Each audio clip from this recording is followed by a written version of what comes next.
Bueno, Shabbat Shalom. Shabbat Shalom a todos. Ahora sí empezamos tarde. Cada vez empezamos más tarde. Yo creo que ese es el efecto verano, porque el efecto verano aquí todo es más tarde. Anochece a las 11, 12 de la noche, a las 10 de la noche está apenas anocheciendo. Y siempre andamos como todavía hay tiempo, ¿no? Pero bueno, mil disculpas a los que están lejos, porque están ahí desde muy temprano, están en América. Es muy temprano ya, ¿no? Son 8 horas de diferencia, 7 horas en el mejor de los casos, en Perú, por ejemplo, 7 horas, y si pensamos en 7 horas, son como las 6 de la mañana, ¿no? Entonces, bueno, pues, mil disculpas a todos los que están ahí ya en espera desde temprano y que, pues, no habíamos empezado. Vamos a empezar con nuestra parashá. Vamos a ir en corto ya a nuestra parashá. La parashá Ekev. ¿Qué significa Ekev? ¿Alguien se acuerda qué significa Ekev? Ekev. Yo preferiría, sí, como, es como, a cambio de lo que tú hiciste recibirás tal.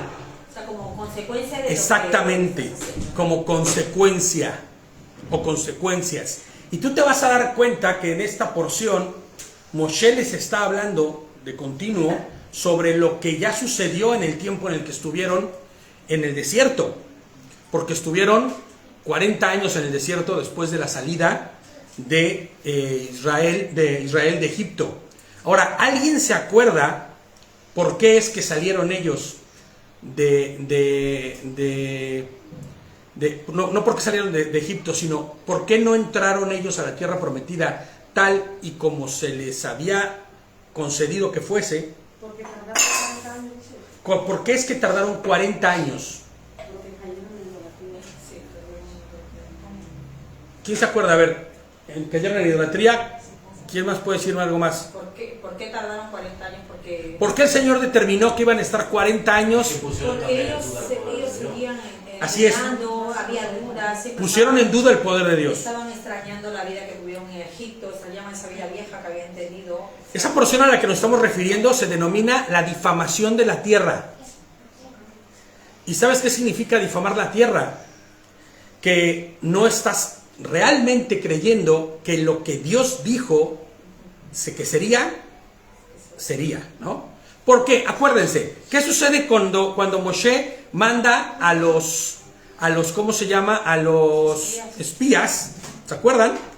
Moshe manda a los espías a revisar la tierra para darles como, pues, tranquilidad y paz, ¿no? Y es un espía por cada una de las 12 tribus, ¿ok? Y regresan estos espías, ¿y qué informe dan? 2 de ellos dicen: vamos, el Señor nos la prometió, el Señor nos la va a dar, Él está atrás de nosotros, nos respalda, ya lo hemos visto, abrió el mar en 2, pasamos en seco por el medio del Jordán, del mar, ¿no? Del Jordán, no, perdón, del mar. Hemos visto su provisión porque hay maná cayendo del cielo. Hemos visto cómo la columna de fuego y de humo nos guía por el camino donde debemos andar. Hemos visto que hay provisión, ¿no? de parte de Dios. Pero aún así nosotros decidimos no creer y poner en duda lo que Dios dice, ¿no? Estos 2 que dieron un informe correcto dijeron: vamos porque nos vamos a comer con patatas, ¿no? ¿Y qué dijeron los otros 10? No, hombre, si los que nos van a comer con patatas son ellos a nosotros. Son tremendos, son pueblos poderosísimos. Ahora, siempre hemos dicho, y tenemos que entender lo siguiente: el pueblo de Israel en ese momento, ¿en qué condición se encuentra? Acaba de salir de estar más de 250 años en esclavitud.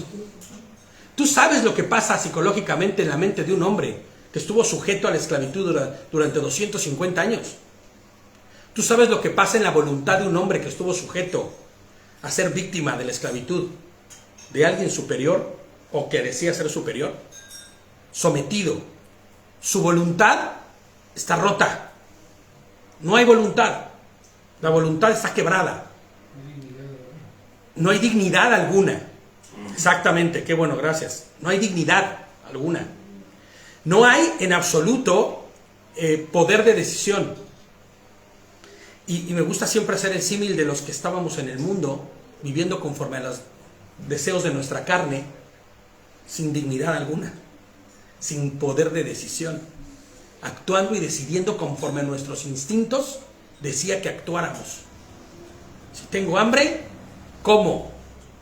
Oye, no debes comer, yo voy a comer porque tengo hambre.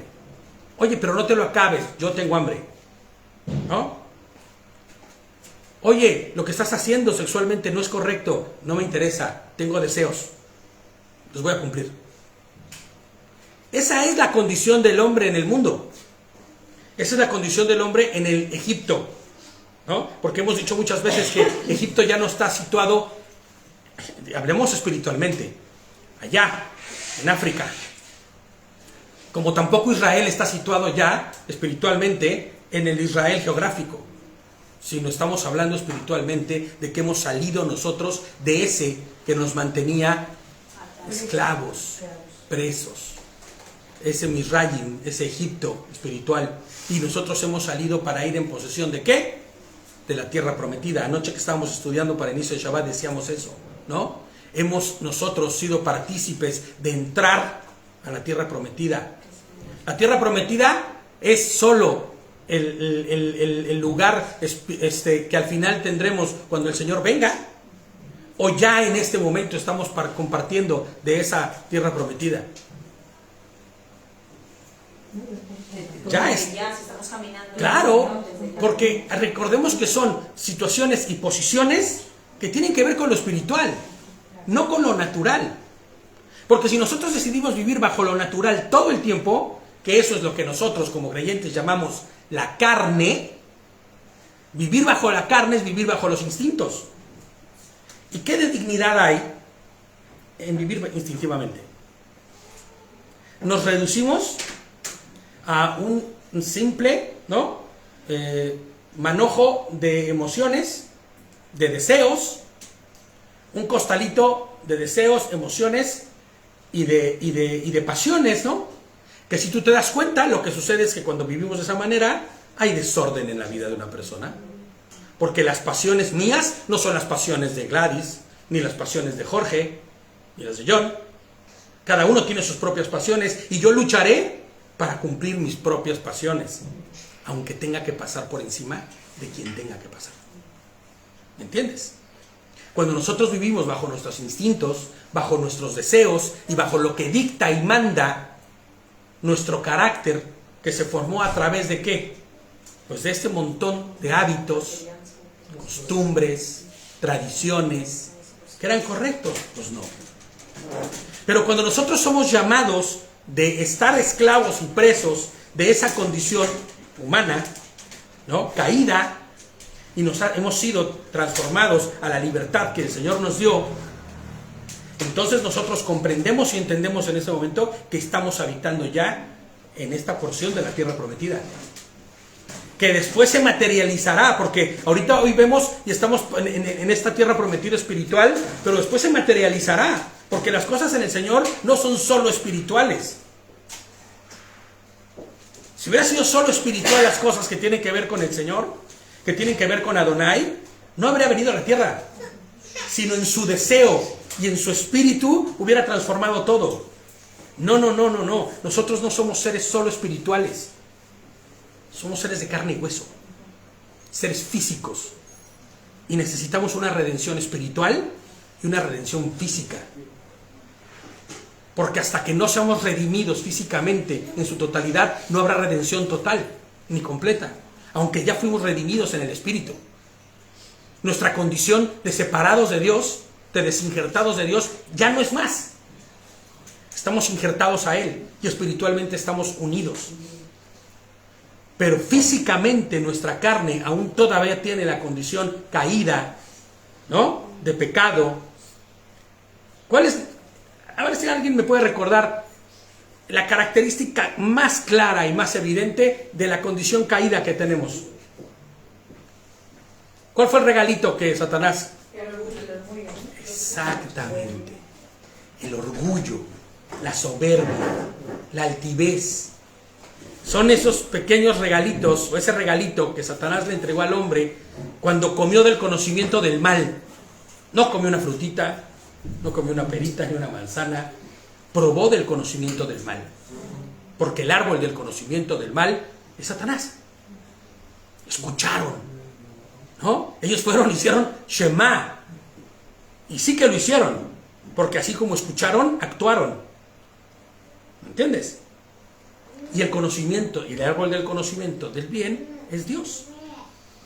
Y ellos probaban del conocimiento del árbol del bien porque vivían conforme a la voluntad de Dios. Hasta que llegó el punto en donde escucharon la voluntad. ¿De quién? De Hasatán, de chanclas, como decimos, ¿no? Y en el grupo de varones decíamos, ¿no? ¿Cuál es la voluntad de Hasatán? No, pues que te destruyas, no, que te mueras, ¿no? No, que vayas en contra de Dios. Sí, pero eso se reduce en una simple cosa más sencilla y más llana de lo que imaginamos. Satanás quiere que hagas tu propia voluntad. La voluntad de Satanás es que hagas tu voluntad por encima de la de Dios. Porque con eso hay garantía de destrucción. Porque con eso hay garantía de que las cosas saldrán mal. Lo hemos dicho infinidad de veces aquí. Yo no estoy seguro si Janetcita, si Javi van a ser buenos conmigo. Siempre. Pero de lo que sí estoy seguro es que mientras empecemos a entablar una relación cercana y estemos en comunión, y lo mismo con Isa y con Jorge y con cualquier otro ser humano con el que convivas, te va a lastimar un momento dado. Llegado el punto, te va a lastimar. Te va a engañar, te va a mentir, te va a decir algo, va a pasar por encima de tus deseos, no va a estar en comunión con lo que tú decides, y entonces, ¿me entiendes? Siempre va a haber conflicto, porque ese es el regalo de Satanás en el hombre. El orgullo que te haces creer que tú eres merecedor de mucho más que los demás. Por eso una de las cosas que la Torah nos enseña como egorreductoras, ¿no? Siempre lo he dicho yo, es esta porción que hablábamos hace tiempo con Luisa y Jorge. Mira al de enfrente como a tu superior. ¿Cómo? A ver, si Pablo dice que mires al de enfrente como a tu superior, porque eso va a garantizar que vas a ir en pos de sus deseos y sus anhelos. Y si él hace lo mismo para contigo, ¿te imaginas la comunión que va a existir en ese momento? Habrá sacrificio de parte de ambos. Yo moriré a mi carne para estar en comunión contigo, tú morirás a la tuya para estar, y sabes, creceremos y nos edificaremos como algo sólido y fuerte. Porque acuérdate, ¿cuál es el principio de la caída de un imperio, de una institución, de una organización, de una familia, inclusive del propio hombre, como unidad, ¿no? Que formando criterio, pensamiento, sentimientos, emociones. ¿Cuál es el principio de la caída? La división, ¿no? Un pueblo dividido no prevalece. Divide y vencerás, decía, ¿no? El capitán ¿no? Creo que era el francés, ¿cómo se llama? Napoleón, ¿no? Que decía, divide y vencerás. Pues claro, porque ese no es un pensamiento de Napoleón, es el pensamiento de Hasatán mismo. Divide y vencerás. Entonces, ¿qué sucedió? Hubo división entre los 12. Y esos 12 que se dividieron, unos decían, no vamos a poder entrar, vamos a perecer. Y cuando ellos están diciendo, vamos a perecer, ¿qué están diciendo? Lo que Dios dijo es mentira. Por eso, esa porción se denomina la difamación de la tierra. Pero no se está difamando a Dios, se está difamando a la tierra, sino se está difamando ¿a quién? A Elohim mismo, a Dios mismo. Porque si Él dijo, entren, vayan y tomen posesión de ella, porque yo estaré con ustedes y yo me encargaré de que así sea, y todos esos pueblos paganos que están ahí, y todos esos pueblos corruptos, y todos esos pueblos que adoran a esos dioses que obligan a quemar a sus hijos, ¿no? A ir en pos de tantas lujurias y fornicaciones y enfermedades, vayan en pos de ellos. ¿Y qué dicen ellos? No, hombre, si nos van a acabar. Si mira, hasta vimos vamos a ver qué dice, vimos a los anaquitas, ¿no? Fue un pueblo de unos soldados guerrerazos enormes, ¿no? Gigantes.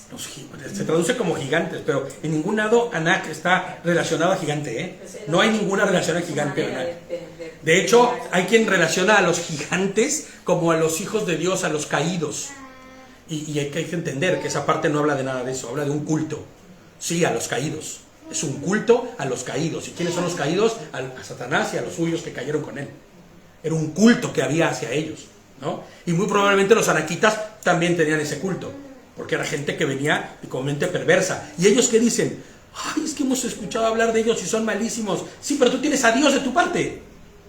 Y tan es así que después, cuando ya entran, comandados por Yehoshua, por Josué, ¿quién acaba con los anaquitas? El más pequeño de todos. El más pequeño de todos, ¿no? Ovniel. Cuando, bueno, tenía una razón para querer ir por ello, ¿no? Caleb, ¿no? Dice que el que venza a los anaquitas se quedará con la mano de su hija. Y Ovniel, ¿qué dice? Pues yo quiero a la mano de esta chica, ¿no? Pero él iba creyendo que el Señor estaba con él, ¿no? Entonces, la razón fundamental por lo que ellos vagan 40 años en el desierto es por haber dudado de Dios. ¿Me entiendes? Es por haber transgredido la voluntad de Dios, sí, pero mucho más allá de no solamente obedecerla, sino de difamarla. Nos van a comer. Son como langostas. Somos como langostas, dice, ¿no? Que nos pisarán, o sea, nos aplastarán. Pues no, porque esas langostas, ya sabes lo que el Señor hizo con las langostas en Egipto, ¿no? Que es uno de los toques o de los juicios que Dios ejerce sobre Egipto. Entonces ellos olvidaron que Dios estaba detrás de ellos, que era quien los resguardaba y los cuidaba. Y por esa razón vagaron 40 años en el desierto. ¿Qué está haciendo Moshe en este momento? Es triste y lamentable, pero se los está recordando. Y vamos a ver, ¿no? Vamos a Devarim, a Deuteronomio 7. Nosotros nos vamos a situar en el 9, pero quiero que veamos el 7. A ver hasta dónde llegamos, porque ya saben que yo me extiendo. Ah, mira, igual lo dividimos. Claro, si no terminamos, lo dividimos y damos la segunda parte, ¿no? Ok. Devarim 7, 12 al 13. Bueno, el 12 y el 13, vamos a leer. Dice, y si ustedes obedecen estas reglas y las observan cuidadosamente, Hashem, su Elohim, mantendrá fielmente para ustedes la alianza que hizo bajo juramento con sus padres. ¿Se acuerdan quiénes son los padres con los cuales se hizo juramento? Siempre con los que hizo juramento, claro, con los que hizo el juramento. Cuando hablamos de los padres, no significa que los padres directos. Acuérdense, el lenguaje bíblico es un lenguaje hebreo que tiene que ver con connotaciones muy distintas de lo que hablamos en el español común. Con conceptos. Muchas de las cosas que escuchamos y vemos en hebreo son situacionales, ¿no? Son conceptos que tienen que ver con algo mucho más profundo. Y cuando dice sus padres, se refiere a sus ancestros, ¿no? No los padres directos, sino sus ancestros. No va a decir sus abuelos o sus bisabuelos, sino sus padres, como quienes fueron los primeros a los cuales él habló. ¿Quiénes eran esos? ¿Se acuerdan? El primero, Abraham, ¿no? Luego a Isaac, en orden, ¿no? Isaac, y después a Jacob, ¿no? Que después se le cambió el nombre por Israel, ¿ok? Entonces, él está refiriéndose a esa alianza. ¿Se acuerdan cuál era la alianza? ¿Cuál es la alianza que Dios hace con ellos? Yo seré su Dios y ustedes serán mi pueblo. Y cuando tú eres pueblo de Dios, eres cuidado y resguardado por Dios. Cuando no eres pueblo de Dios, vas solo. Literalmente, vas solo. Y los que nosotros hemos experimentado andar solos, sin la voluntad de Dios, sabemos lo que es estar sin Dios y con Dios. Y yo no me regreso, ni de broma me regreso al mundo. Porque sé lo que es andar sin Dios. Sé lo que es andar bajo mis voluntades, ¿no? Que nos llevan a hacer cosas atroces. Entonces dice, él será fiel en la alianza que hizo bajo juramento con sus padres. Él te amará y te bendecirá y te multiplicará.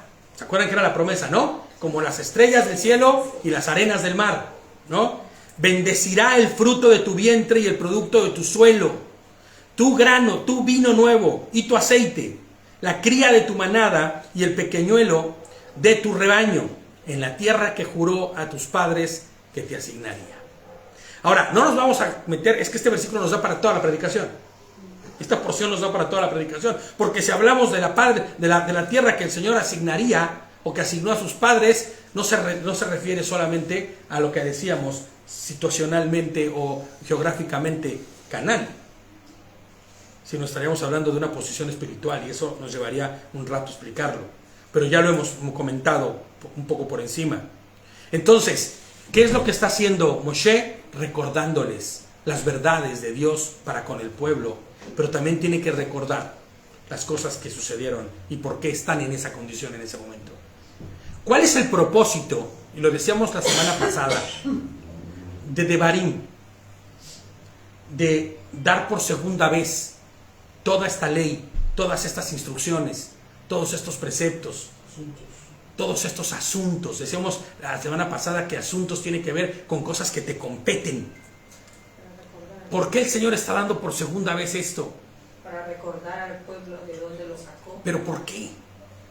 Dilo con tranquilidad. Somos unos necios. Somos unos tercos. Todo el tiempo somos olvidadizos. De dónde nos ha sacado. De hecho, cuando Yehoshua dijo, en los asuntos de la va, no es necesario estar, utiliza la misma palabra que estamos repitiendo ahora que Marino. La misma expresión. Las palabras. ¿No? Estos asuntos que tienen que ver con el hecho de cómo ando, cómo camino. Porque el cómo ande y cómo camine en este mundo determina mi posición en lo espiritual. Decíamos ayer que estábamos estudiando, ¿no? Que la palabra Baruch significaba eso, estar injertado, estar en él, conectado. Y decíamos que la palabra maldición, ¿no? La palabra bendición es esa, ¿no? Estar injertado. Pero la palabra maldición no es el antónimo. No. En hebreo no se encuentra un antónimo de injertado como desinjertado. ¿Cuál era el que decíamos ayer que era la palabra para, o que se traducía para el que está sin Dios? Apartado, ¿no? ¿Pero qué significa, Clara? En la... Descoyuntado. Bueno, pero en lo... Deshonrado. Exactamente. Muy conocido como maldición. Habla de deshonra. ¿Pero cómo? A ver, estar injertado es la palabra bendición y deshonrado es la palabra para maldición. Pues claro, porque no hay mayor deshonra que estar lejos de tu Creador. Por eso es que no es un antónimo, es un estado. Exactamente. Estar sin la conexión con el Creador, habrá deshonra.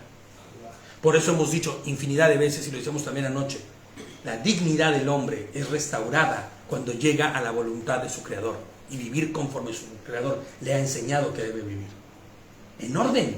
Date cuenta, Tú toma como práctica y toma la Torah, toma los 5 libros de Moshe y empieza a estudiar cada una de estas ordenanzas que el Señor ha dado, que están regadas por todo el libro, No vas a encontrar una lista con los 613 mandamientos. Si la quieren, se las damos, porque ahí están, los tenemos, ¿no? Pero tú mira cómo cada uno de los mandamientos, cada uno de los preceptos, cada uno de estos jukim y mishpatim, de estos, ¿cómo se llama? Procedimientos, todos son para que el hombre genere o regenere la dignidad que Dios le había dado como una criatura que no es un animal irracional, ¿no? Cuando habla en los temas de lo que se debe comer y lo que no se debe comer, qué es lo que se debe hacer y qué no se debe hacer, las relaciones interpersonales, las relaciones sexuales, las relaciones familiares, todo tiene que ver con retornar la dignidad que el hombre perdió al querer ser como él, como Dios, sin poder hacerlo porque no tiene control de su entorno, tomando decisiones en la manera en que él decide y quiere. Entonces, hay deshonra en ello, pero hay honra cuando somos reinjertados. Ahora, ¿cómo podemos ser reinjertados si somos bien necios? Bueno, pues la forma de poder nosotros no desinjertarnos y no ir a tener deshonra, o sea, estar separados de Dios, es recordando su Torah, ¿no? Por eso se toma 45 días completos Moshe para recordarles esto antes de morir. Es necesario ¿no? Casi, casi, este es mi testamento, señores. Este es el recordatorio de lo que ustedes deben hacer y recordar lo que no deben hacer, porque sus padres lo hicieron y miren lo que sucedió, ¿no? Entonces, Devarim 9, en el verso 1 dice, Deuteronomio 9, ¿no? Oye Israel, escucha, ¿no? Shema Israel, tú estás a punto de cruzar el Jordán para entrar a desposeer naciones más grandes y populosas que tú. O sea, para quitar a esas naciones más poderosas y populosas, o sea, de mayor volumen y nivel y más gente que tú. Grandes ciudades con murallas hasta el cielo. ¿Cuál es la primera ciudad que ellos atacan cuando pasan el Jordán? ¿Se acuerdan? Jericó. ¿Qué hacen ellos para atacar Jericó? Es que es increíble. El Señor les enseña y les dice que deben hacer ¿qué? Te dan 7 vueltas. 7 vueltas. O sea, 7 días dando vueltas. ¿No?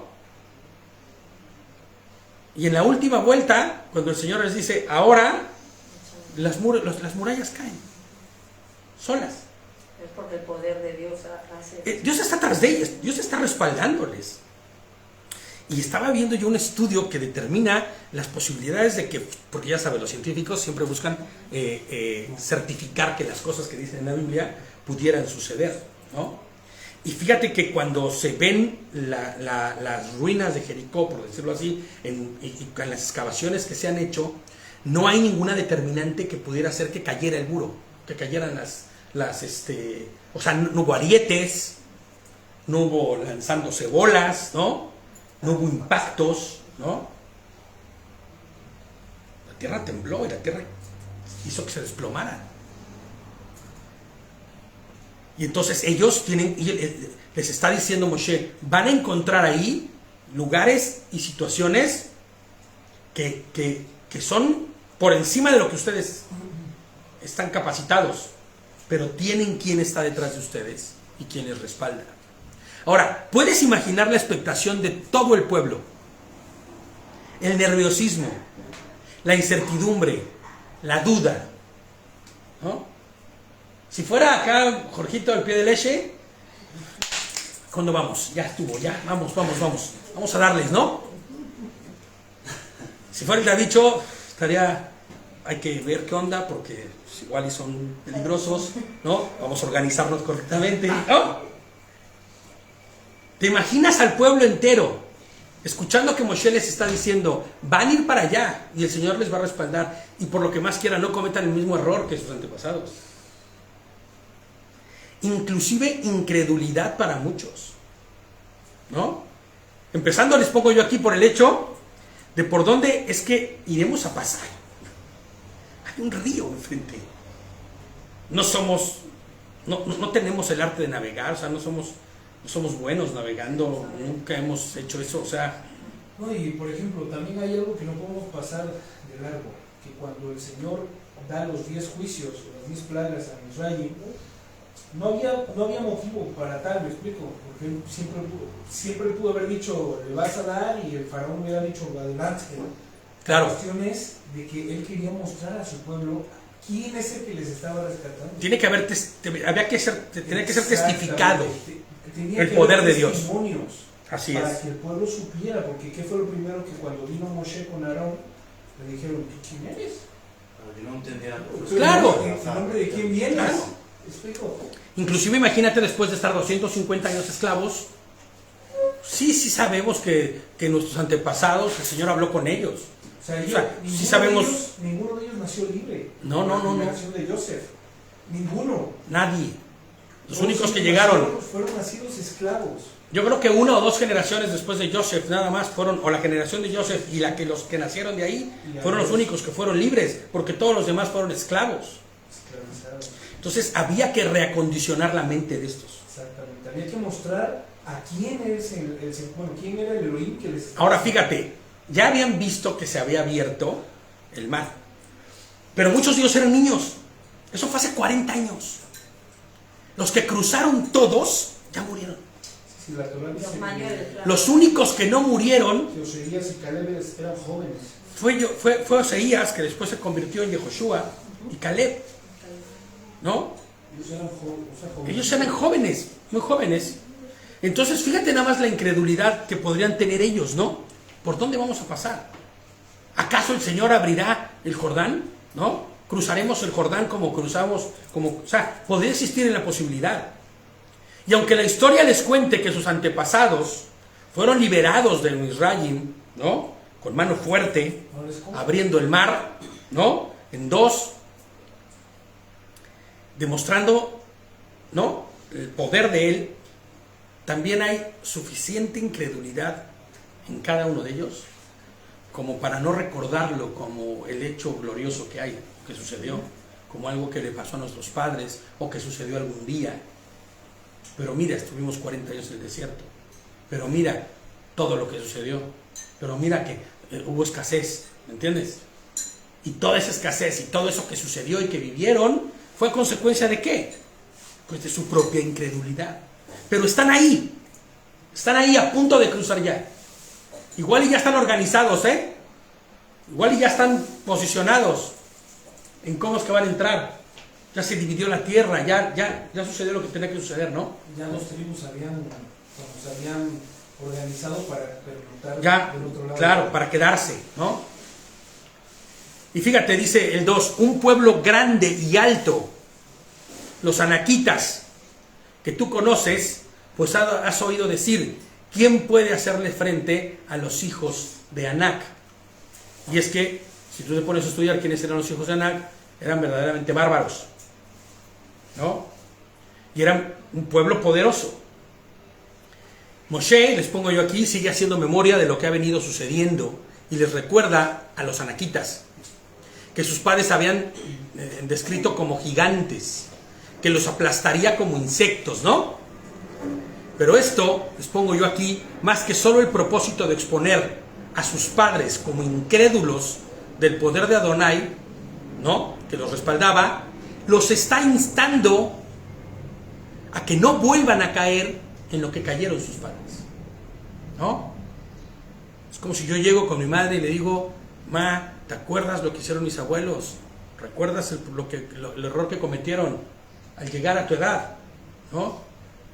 Ellos fueron, yo no la estoy machacando para que diga, ay, Dios mío, no, sino estoy alertándole para que ella no cometa los mismos errores, ¿me entiendes?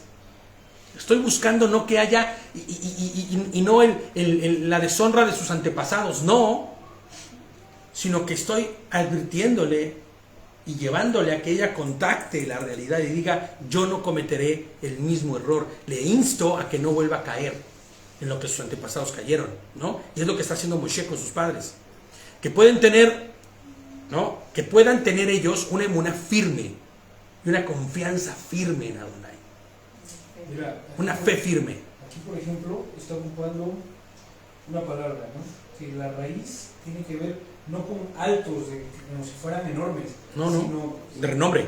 Que eran personas poder, que tenían mucha más fuerza. O sea, si los israelitas eran fuertes, sino que eran personas esclavizadas que estaban acostumbradas al trabajo. O sea, el poder de los anaquitas no estribaba en el hecho de que fueran grandotes y fuertotes, que igual y lo eran porque eran guerreros, ¿no?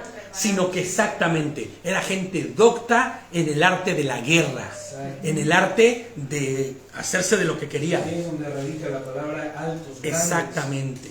Por eso me gusta esta versión, porque dice altos, ¿no? Dice grandes, perdón, no dice altos refiriéndose al tamaño, sino grandes, y la grandeza de una persona no estriba solamente en su tamaño, ¿no? Ha habido reyes grandísimos en la tierra, bueno, en la cuestión humana, que no me dieron más de unos 50, unos 60, ¿me entiendes? La palabra es Mizrahi, o sea, más fuerte que ellos. Claro. Si ellos eran fuertes, ellos eran más fuertes. Más fuertes, más doctos, más preparados, ¿no? En esto. Les pongo yo aquí, pero sin importar los peligrosos, los anaquitas, lejos de ser gente muy grande, era un pueblo guerrero, ¿no? Como estamos diciendo. Pero que sin importar los peligrosos que fuesen, nunca serían nada junto al poder de Dios, junto al poder de Hashem. Que junto a Hashem no son nada, y ellos, los anaquitas, esos sí son como insectos que serán aplastados por el poder de Dios, de Adonai. Y dice el 3, sabe pues en este día Sabe pues en este día que nada menos que Hashem tu Elohim está cruzando al frente tuyo. O sea, es que es medio rebuscada la manera en que lo dice esta versión. Sábete claramente que delante de ti el que va a cruzar es ¿quién? Adonai. Sépase, ¿no? Un fuego devorador. Entiéndase. Él es quien los exterminará. Él los subyugará delante de ti para que puedas desposeerlos y destruirlos rápidamente, como te prometió Adonai, tu creador. Dice el 4, y cuando Hashem tu Elohim los haya quitado de tu camino, no digas, Hashem nos ha prometido poseer esta tierra, ¿gracias a qué? A nuestras virtudes. ¿No? Es más bien por causa de la maldad de estas naciones que Hashem las está desposeyendo delante de ti. Este es un punto medular que no podemos olvidar. Fíjate, les pongo yo aquí en mi comentario, y me voy a ir al comentario porque si no vamos a terminar mañana, porque ya sabes que yo me extiendo bastante, ¿no? Me voy a ir al comentario para que podamos tener un tiempo más o menos estimado, ¿no? Qué importante es tener una visión clara de lo que Adonai está haciendo en nuestras vidas. Certera, sobria, para no atribuirnos logros que solo le pertenecen a Él. Esto es muy importante porque eso te va a aterrizar, te va a posicionar y te va a situar en la verdad, en la realidad de que en nuestra condición de caídos, porque estamos caídos en esta condición, y el que diga que no es cierto, que mire la condición de la humanidad al día de hoy, hasta dónde ha llegado, ¿no? Donde ideologías son más importantes que verdades. O sea, ¿entiendes? En donde las verdades del hombre son cada una para cada cual, y donde puedo ir y destruir un pueblo entero con una bomba atómica para demostrar mi poder. O sea, si eso no se llama caído, entonces no sé qué sea caído. Tenemos una naturaleza caída que debe ser restaurada. Y es muy importante entender esto y posicionarnos en que los logros que hoy estamos teniendo, o muchos de los logros que el Señor nos está proveyendo, no podrían suceder si no es por Él, ¿no? Estos pueblos a los que ellos irán a destruir están condenados al exterminio a causa de sus muchas iniquidades. Son pueblos inicuos, malvados. Les pongo, fíjate, hacía 40 años atrás que ya habían sido sentenciados por Adonai a causa de su gran maldad. O sea, tuvieron 40 años más de vida todavía por la incredulidad de unos cuantos. ¿Te das cuenta? Que después volvieron incrédulo el pueblo entero. Y tal pareciese que eso es como la dinámica del hombre, ¿no? Tú ves en el telediario o en otros lados, no sé, para no meternos en conflictos, ¿no? Un montón de mentiras que no tienen ni pies ni cabeza. Y todo el mundo las cree. Y salen 2, 3 diciendo verdades y nadie los voltea a ver. Te vuelves algo oico, ¿no? Conspiranoico, paranoico, ¿no? Te tachan de eso, aunque haya verdad en lo que estás diciendo o en lo que estén diciendo. Pero el pueblo es así, como que va en pos de lo que no debe de ir. El hombre así es, ¿no? Ya estos pueblos estaban condenados a padecer por causa de su maldad, ¿no? Ya habían sido juzgados desde mucho tiempo antes. Dios les había prometido esa tierra y ya estaban enjuiciados desde el tiempo de Abraham. ¿Te imaginas? Y ellos, por su incredulidad, dicen: no, Señor, tu plan creo que es un poco osado, ¿eh?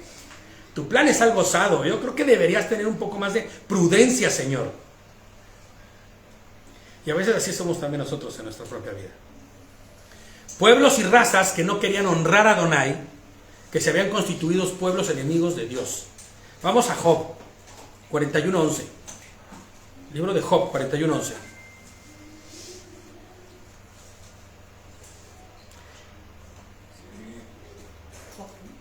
Fíjate, cualquiera podría pensar que este versículo que vamos a leer proviene de un Dios arrogante, de un Dios como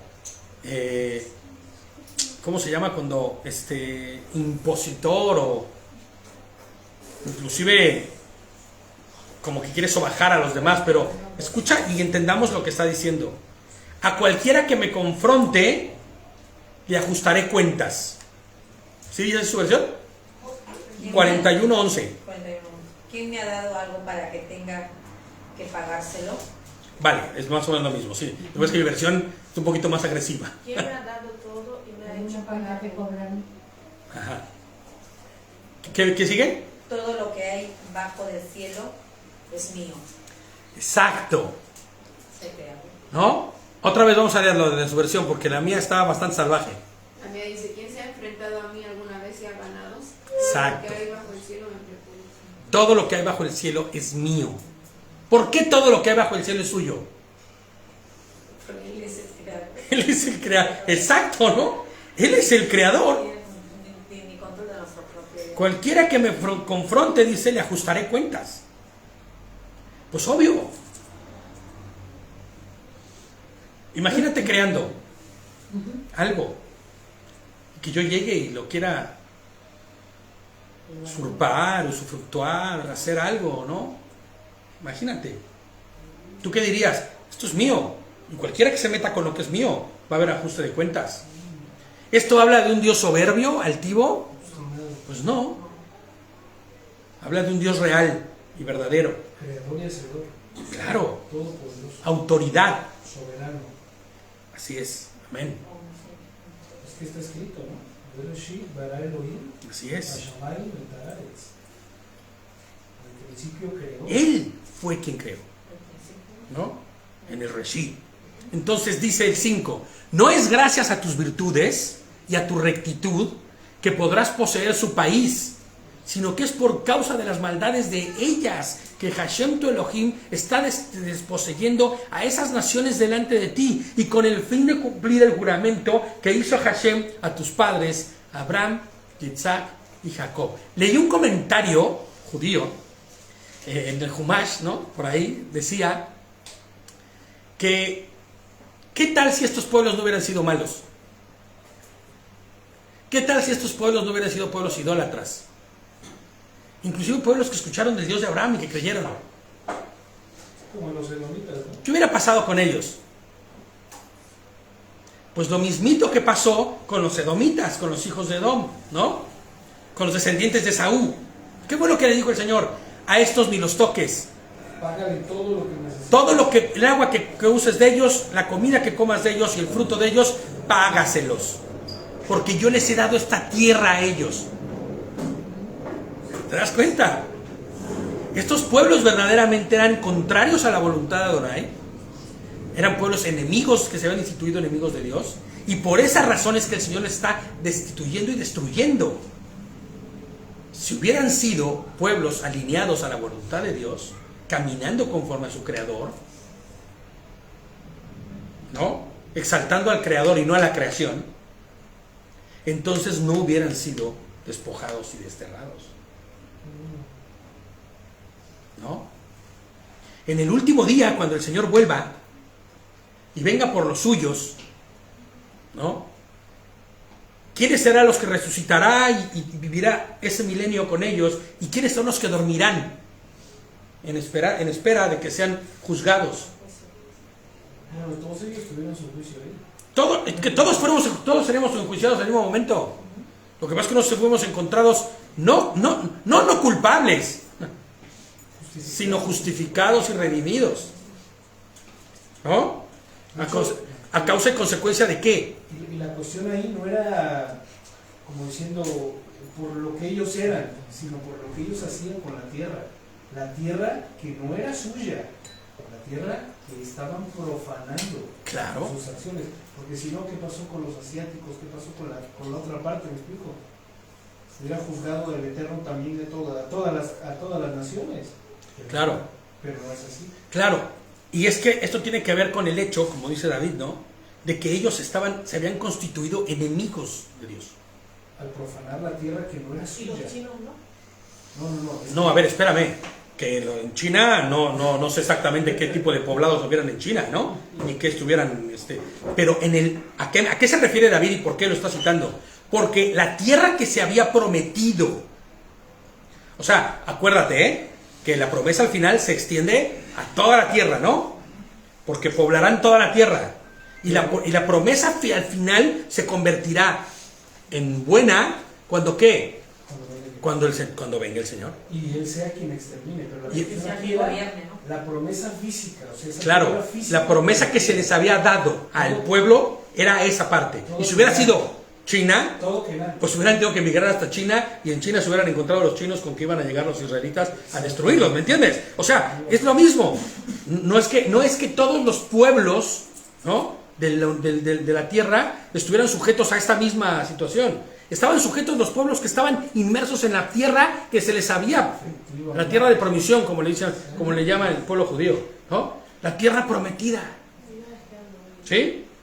Oh, está bien, es que es válido, ¿no? Es que necesitaríamos ver un mapa para que veas que no solamente que eran, sino había legiones No, y no solamente eso, que acuérdense, que esto que estamos viendo es el principio. El prototipo. El principio de lo que va a ser. El libro de Apocalipsis, cuando nosotros leemos todo lo que sucederá y todas las profecías que están en Ezequiel y en el libro de ¿cómo se llama?, de Daniel, ¿no?, y en toda la Torá completa, no están desvinculadas unas de otras. Están todas unidas. Es un paralelo, pero es escatológico. Pero tenemos que entender que debió existir un principio en donde se cimentaron, ¿no?, las bases de lo que iba a pasar.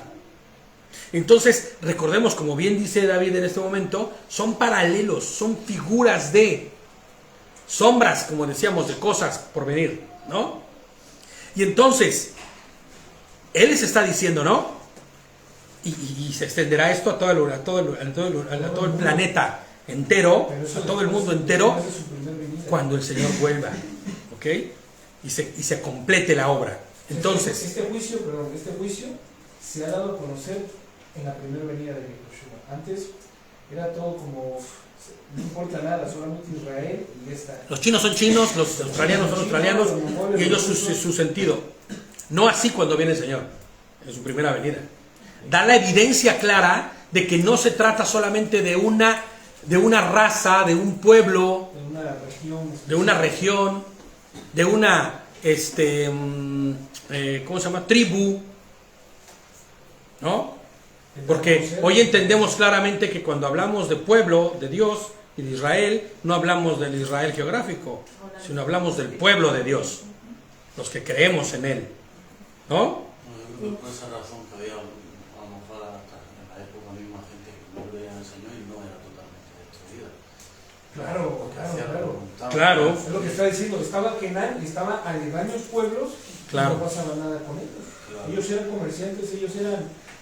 Inclusive tú te das cuenta que por la dureza del corazón de los propios israelitas, su temor, su miedo, los filisteos nunca dejaron de existir en la tierra. Los peleshitas nunca dejaron de existir en la tierra. Que tierra que ellos ¿No? peleaban que era suya, pero nunca fue suya. Tierra que era del pueblo de Israel, pero que nunca reclamó, Que hoy es Palestina y es la guerra ¿no? que el día de hoy se está.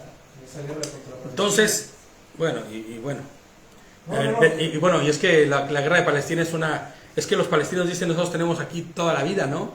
Pero en realidad, pues acuérdense que esa tierra fue ocupada cuando fueron ellos llevados a Babilonia, después trajeron a gente que viviera ahí, que ocupara ahí. Esta tierra eran ocupas de la tierra, ¿no? Entonces, pero bueno, ok, no nos vamos a meter en eso. Y dice el 6, sabe pues que no es por ninguna virtud tuya que Hashem tu Elohim te está dando esta hermosa tierra para que la poseas, porque tú eres un pueblo testarudo, cabezón, de dura cerviz. ¿Sabes qué significa dura cerviz? Que no doblas abajo, que no te humillas, que no sabes pedir perdón, que eres de dura cerviz, que eres testarudo, orgulloso. Tito, 3. Tito 3. Verso 3 al 5. Tito 3, del 3 al 5 dice, porque en otro tiempo, y esto, ¿a quién le está hablando? Tito, ¿quién le está hablando? ¿Quién le escribe esto a Tito? Pablo. Pablo, exactamente. Shaul. ¿Ok? Y le está escribiendo ¿a qué? ¿A gente que no es creyente o que no es creyente? Esto le está hablando a su pueblo, A ver. a las iglesias que se estaban formando, ¿no? Tito, exactamente. Pablo le está escribiendo a Tito, que es creyente, para que informe a quiénes. A creyentes, a su no pueblo, incrédulos. dirigirse, ¿no? Porque fíjate lo que dice, porque en otro tiempo nosotros también éramos insensatos, Tito, acuérdate. Yo, Pablo, fui de los peores, de los peorcitos que hubo en el mundo. Y yo me creía que era de lo mejorcito, pero en realidad de lo peor. Y tú, Tito, igual. Éramos insensatos, desobedientes, extraviados. Estábamos esclavizados por diversas pasiones y placeres, viviendo en la malicia y en envidia. Éramos aborrecibles, odiándonos unos a otros. Tito 3:3 al 5. Odiándonos unos a otros. ¿Pero qué pasó? ¿Nos quedamos así todo el tiempo? No. Pero éramos tiempo pasado, exactamente. Pero cuando se manifestó la bondad de Hashem, nuestro Señor y Salvador, y su amor por los hombres, Él nos rescató, nos salvó por las obras ¿de qué? ¿De nuestra propia justicia? ¿De los buenecitos que éramos? ¿De los bien portados que nos formamos y de lo bien educados que estuvimos de nuestros padres? No.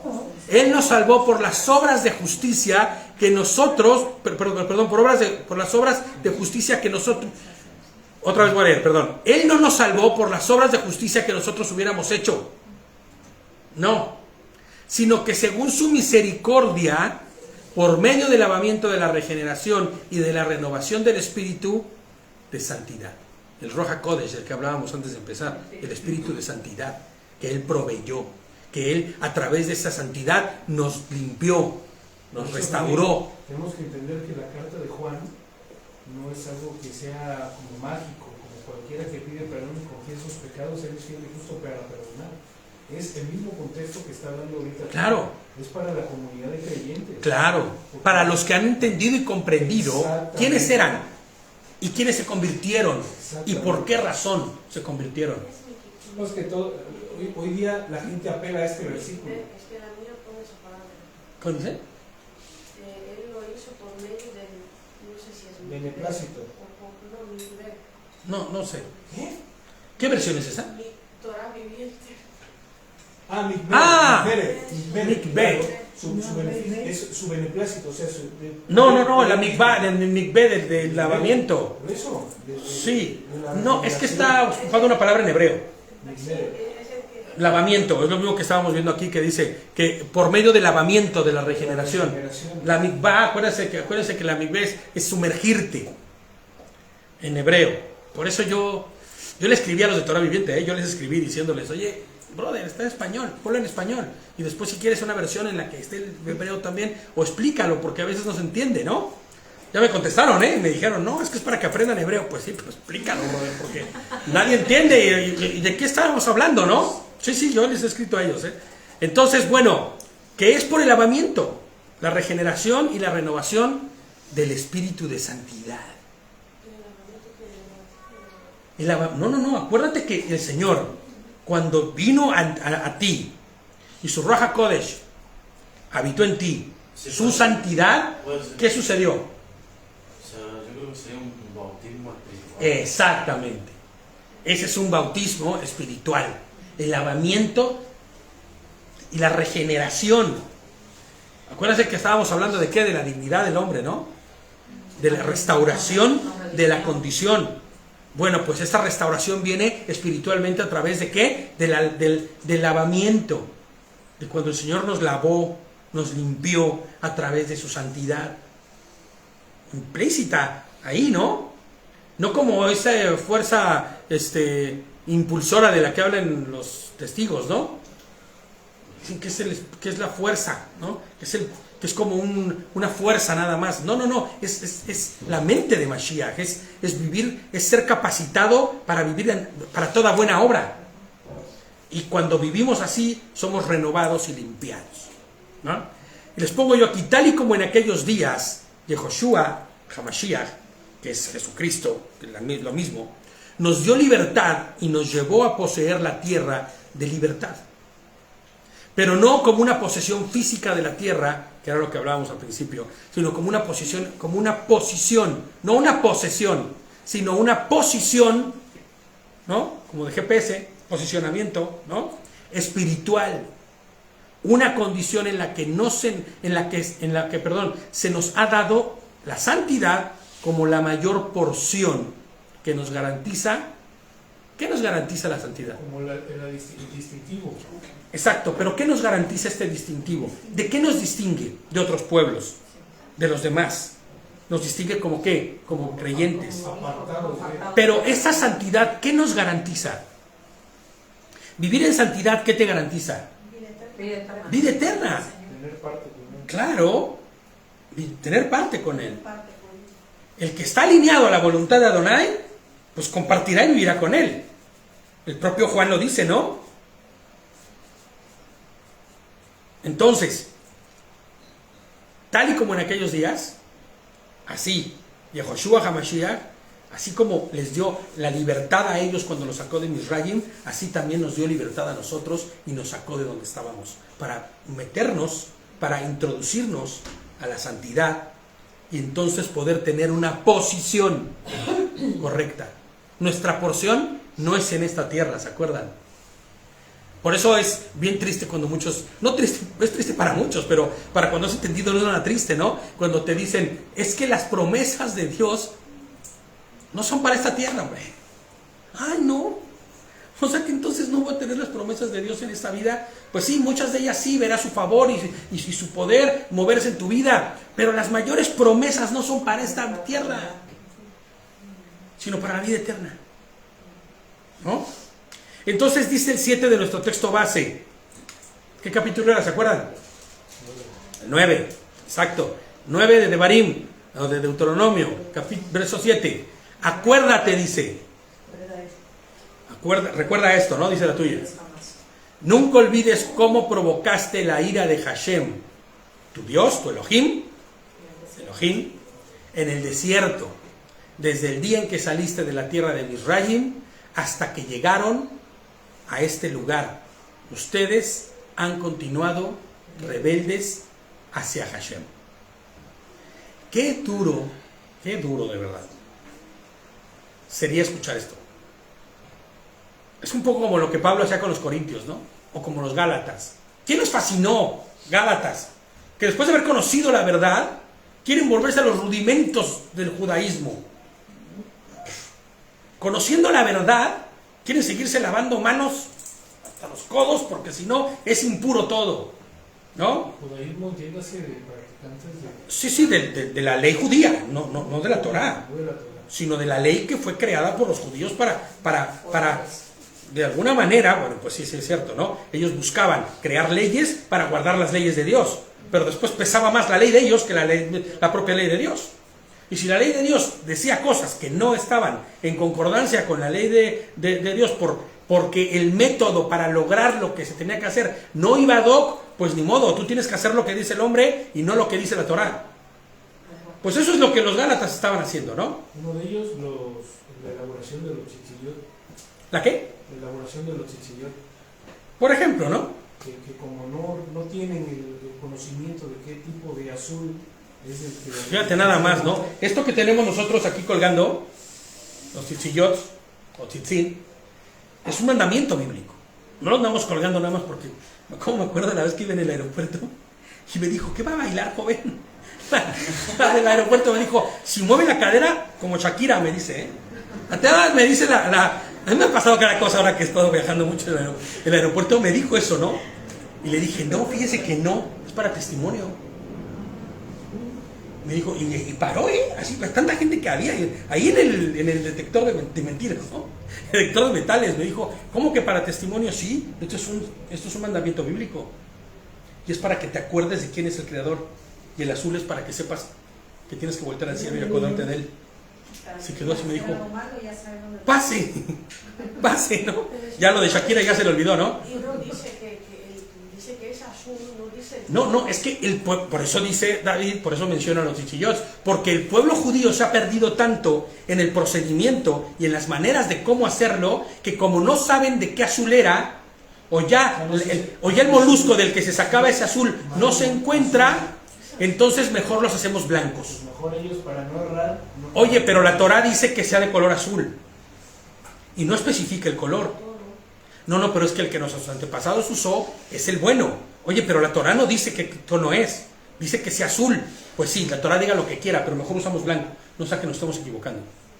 Y los tzitzillos de ellos son blancos todos. De hecho, en las versiones contemporáneas ni siquiera dice azul. Pero eso es absurdo, porque si, ¿Dice qué? si fuese con algún tipo de tono, Sí. lo especificaría. Bueno, pero porque el púrpura, el principio del púrpura es el azul, ¿no? Se entendía. Imagínate, cualquiera que lo lea literal. Pues sí, te pones con el color de tu camisa, ¿no? No sé, sí, con el color de la camisa que traes ahorita, que es un púrpura, ¿no? Entonces, nada que ver. Pero sí te das cuenta cómo se pierden, ¿no? En el procedimiento antes que ir a la obediencia. Y entonces les está recordando, son un pueblo testarudo, rebelde. No caigan en esa misma tontería, porque es lo que probablemente le está diciendo. Fíjate, checa esta pequeña lista de las iniquidades que el pueblo cometió durante su estancia en los 40 años en el desierto. Éxodo, Shemot 14:11. Y sí, vamos a dejarlo en dos partes, para el segundo round. Éxodo 14:11. Y le dijeron a Moshe, 14:11. Éxodo 14:11. Y le dijeron a Moshe, por falta de sepulturas, es que mira nada más, es que esto es de verdad como ya la deshonra a Dios, ¿no? Nada loable. Nada loable, ¿no? No, lejos de ser loable o no loable es una burla, es como una difamación. Por falta de sepulturas en Egipto, ¿fue que nos trajiste a morir al desierto? ¿Quién nos sacó del pueblo de Egipto? ¿Quién sacó al pueblo de Egipto a Israel? ¿Quién lo sacó? No fue Moshe, no fue Moisés. Moisés fue el instrumento que ocupó Dios para llevarlos y guiarlos. Entonces cuando dicen, por falta de sepulturas nos sacaste de Misraim, o por falta de lugar donde enterrarnos, nos trajiste hasta aquí para morir en el desierto, están difamando a Dios, por Dios. Señor, nos sacaste de ahí, de donde teníamos al menos un techito, la espalda latigueada todo el tiempo, claro, y unas jornadas endemoniadas de trabajo, pero A pan y agua, si bien a pan y agua, pero ahí tenemos donde morir al menos. ¿Ok? Por falta de sepulturas ahí, es que nos has traído. ¿Qué es lo que nos has hecho sacándonos de Egipto? ¿Este es tarudo el pueblo o no es tarudo? Éxodo 16:2. Y cuando vayas leyendo esto, yo quiero que tú vayas pensando en las testarudeces que a veces has tenido tú para con Dios. Que aún habiéndote sacado ya de la esclavitud del pecado y de ya no ser más esclavo de tu propia concupiscencia, a veces le digas, Señor, me sacaste de eso, ¿para qué? ¿No? Para ser soltero, ¿no? Me sacaste de mi vida lujuriosa del pasado, porque es la verdad, ¿no? ¿Para ser qué? Soltero, porque no hay mujer para mí. Y el Señor así de, no entiendes nada, ¿no?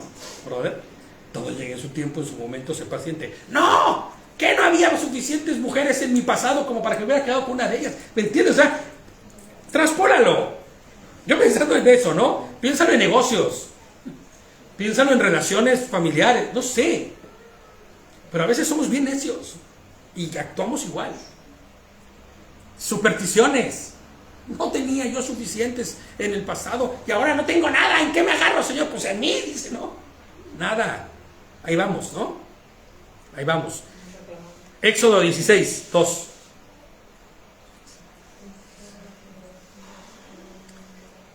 Esto es una constante, lo que vamos a leer ahorita es una constante del pueblo de Israel.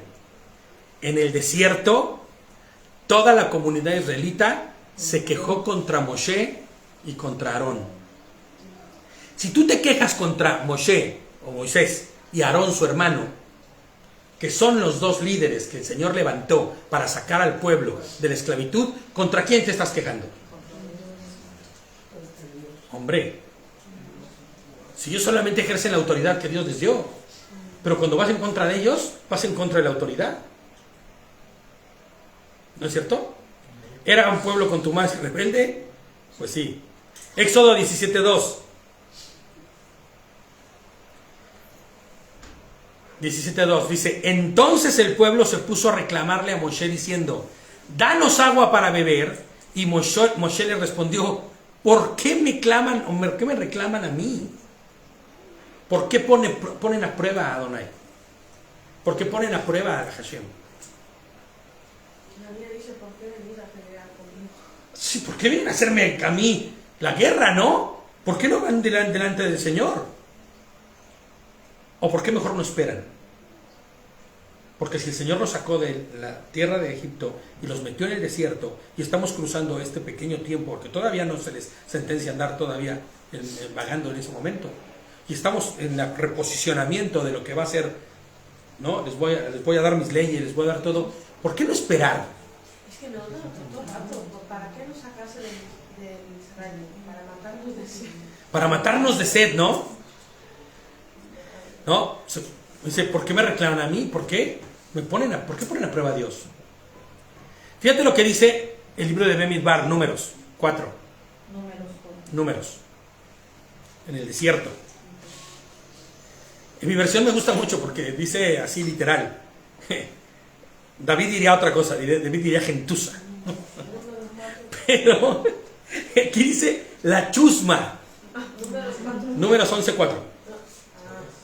Números 11:4. ¿Dije 4? No, dije 11:4, perdón. ¿No? David diría gentuza. Sí. Pero no. Lo que está hablando de la chusma que había en su medio sintió una ansia glotona. A ver, no todo el pueblo, porque una multitud mixta no era toda la chusma, no todo el pueblo era chusma, hombre. A lo que se está refiriendo chusma aquí era a los que no estaban ni siquiera alineados, y muchos de ellos eran hebreos también. Ni siquiera era que fueran extranjeros o que fueran de los que salieron junto con ellos. Los que estaban con un corazón chueco. ¿Y qué dijeron? Que sintieron una ansia glotona, ¿no? Esta ansia glotona era de hacer lo que su carne les pedía. Entonces los israelitas lloraron y dijeron: si tuviéramos carne para comer. Tan solo. Ahora fíjate, yo creo que habría sido muy duro para ellos estar saliendo de una situación como la que estaban en esclavitud, para después ir al desierto. Estaban llenos de miedo, llenos de duda, ¿no? Estaban conociendo, de hecho, apenas. Nosotros creemos, cuando leemos esto, a veces la opinión de alguien hace que hombre, claro, te contagies y que...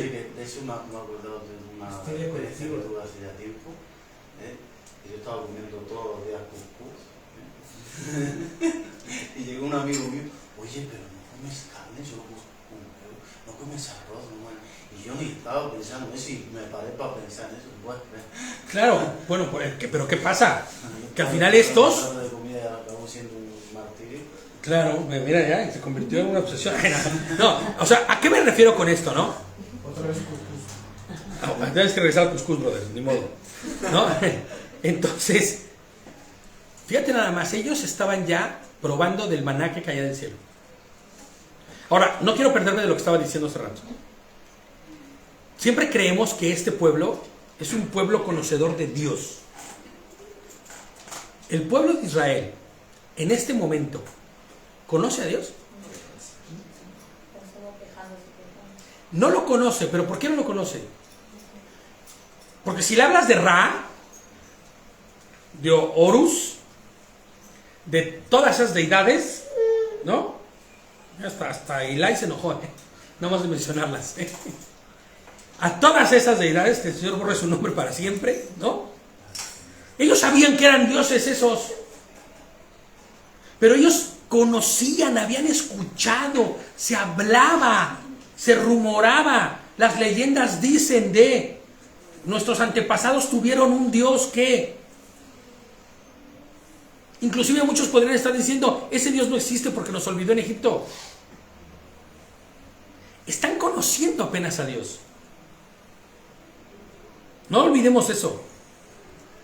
Pero después de ver las muestras, que eso es algo que tampoco podemos ignorar, los 10 juicios que vivió Misraim para ser liberados ellos, después de haber visto el mar abrirse en dos, o sea, y hay incredulidad, pero está condicionada su mente.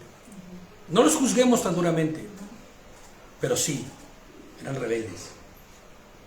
Sí, su naturaleza estaba hipercaída. Ahora bien, te voy a pedir, como les digo, que no juzguen con tanta severidad a nuestros antepasados, porque nosotros somos iguales.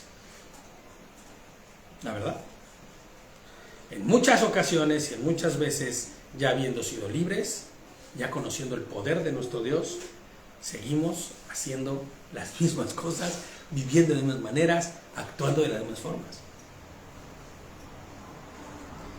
Yo les pregunto aquí, ¿cuántas veces has pecado después de que Adonai te sacó de Misraim? Hombre, ¿cuántas veces has mostrado incredulidad aun cuando sabes que Yehoshua murió por ti y por mí? Hombre, ¿cuántas veces hemos mostrado envidia, murmuración? ¿Cuántas veces hemos ido en pos de nuestra carne, de nuestras formas? Sábete que así como con ellos, Elohim no te ha salvado por tus muchas buenas obras ni por tus maravillosas ideas. No.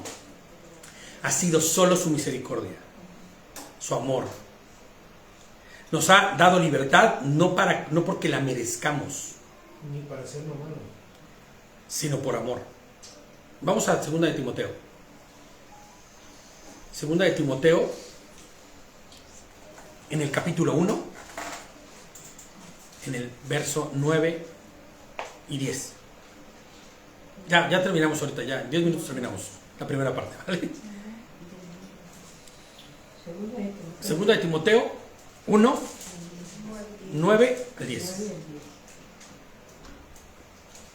Fue Él quien nos salvó.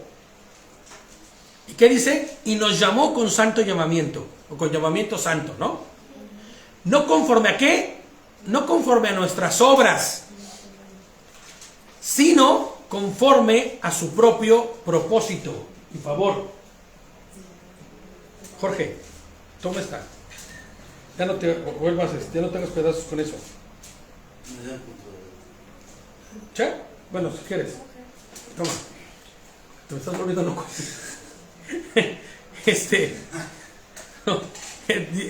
Dice, fue Él quien nos salvó y nos llamó con santo llamamiento, no conforme a nuestras obras, sino conforme a su propio propósito y favor, el cual se nos dio, ¿en quién? En Yehoshua, Cristo, antes del comienzo del mundo. ¿Alguien me puede leer otra versión?